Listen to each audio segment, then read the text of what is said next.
Everyone, I welcome you all on this 10 minutes a day series again. So आज की session में हम लोग बात करेंगे सिक्योरिटाइजेशन के रिगार्डिंग एमसीक्यूज के बारे में। So let's get started. Which one of the following statement is appropriate in respect of securitization process? Your statements are: the lender first selects the assets that they want to securitize. Statement 2 is the issuer or the special purpose vehicle makes payment to the lender for the loan securitized.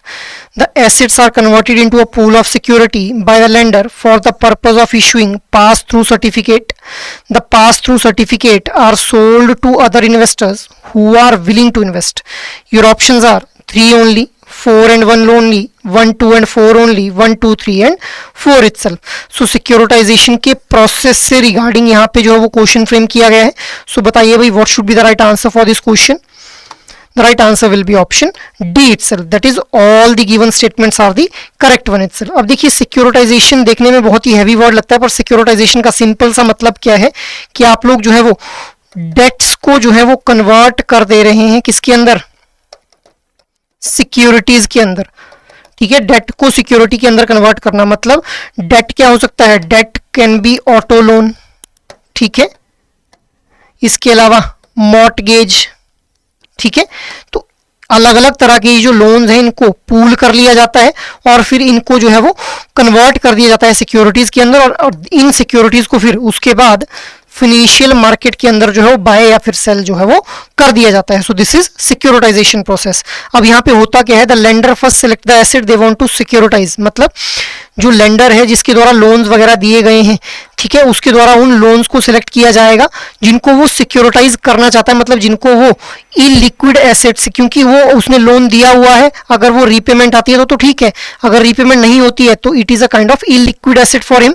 सो उस illiquid asset को liquid asset में convert करवाने की process को ही हम लोग क्या बोल देते हैं, सिक्योरिटाइजेशन बोल देते हैं। अब जो लेंडर है वो सिलेक्ट करेगा कि कौन से एसेट को जो है वो सिक्योरिटाइज करना चाहता है। अब यहाँ पे एक स्पेशल पर्पस व्हीकल रहती है जो कि इस लेंडर को जो है वो पेमेंट करेगी for the loan to be securitize. जिस लोन को सिक्योरिटाइज किया जाएगा उस लोन के बदले, उन सिक्योरिटीज के बदले में पेमेंट की जाएगी by the special purpose vehicle. अब इन एसेट्स को जो है, जो ये लोन्स हैं, इनको कन्वर्ट कर दिया जाएगा into the pool of securities by the lender itself for the purpose of issuing pass through certificates. Pass through certificates के थ्रू जो है फिर इन सिक्योरिटीज को एक्चुअल में जो है वो सेल आउट किया जाएगा।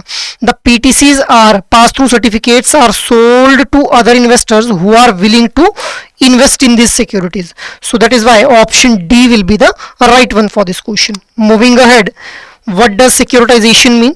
Your options are disposal of securities towards recovery of loan overdue, pooling individual loans and selling as a package, trading in securities and other market instruments, issuing new securities for a bank to raise money for lending.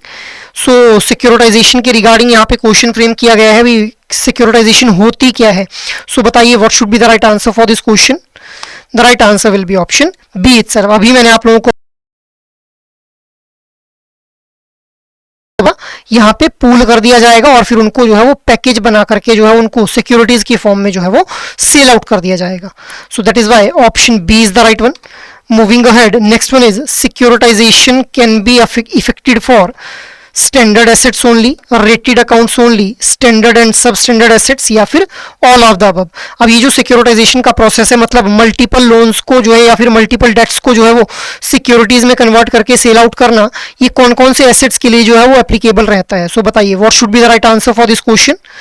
The right answer will be option D itself. That is all of the above. मतलब standard asset, rated accounts, सब standard assets, तीनों के लिए ही जो है वो securitisation का process किया जा सकता है। Moving ahead, next one is NARCL has been set up by government of India, state government, by banks, या फिर none of the above. So NARCL क्या है, NARCL हमारी जो है वो एसेट रिकंस्ट्रक्शन कंपनी है, ठीक है, जिसका काम क्या है बेसिकली कि बैड एसेट्स या फिर स्ट्रेस्ड एसेट्स को जो है वो रिकवर करना जो है वो NARCL का काम है। So NARCL was being established in 2021 as a bad bank itself. Bad bank होने का मतलब ये नहीं है कि ये बुरा बैंक है, बस इसका काम क्या है कि जो भी एसेट्स या फिर जो ऐसे लोन्स वगैरह हैं जो कि रिकवर नहीं हो पा रहे हैं उनको जो है वो NARCL के द्वारा जो है वो एक्वायर कर दिया जाता है। बट इस NARCL को किसके द्वारा सेटअप किया गया था, ये यहाँ पे क्वेश्चन पूछा गया है। सो बताइए what should be the right answer for this question. The right answer will be option C itself, that is by the banks itself. Banks के द्वारा ही जो है वो NARCL को जो था वो सेटअप किया गया था। Moving ahead, next one is IDRCL has been incorporated with authorized capital of 50 crore, 20 crore, 10 crore या फिर 80 करोड़। सो IDRCL की जो ऑथराइज कैपिटल है वो कितनी रखी गई थी। देखिए IDRCL क्या है, NARCL ने जो था वो स्ट्रेस्ड एसेट्स को एक्वायर कर लिया, बट इन स्ट्रेस्ड एसेट्स को एक्चुअल में मैनेज किसके द्वारा किया जाएगा, IDRCL के द्वारा जो है वो मैनेज किया जाएगा। सो अब ये जो IDRCL एस्टेब्लिश किया गया था, इसकी जो ऑथराइज्ड कैपिटल रखी थी वो कितनी रखी गई थी, that is the question here. So what should be the right answer for this question? The right answer will be option A itself, that is 50 crore was the authorized capital for the IDRCL and 20 crore was the paid up capital. भाई paid up capital जो थी वो IDRCL के लिए कितनी रखी गई थी, 20 करोड़ रखी गई थी। सो that is all for this discussion itself.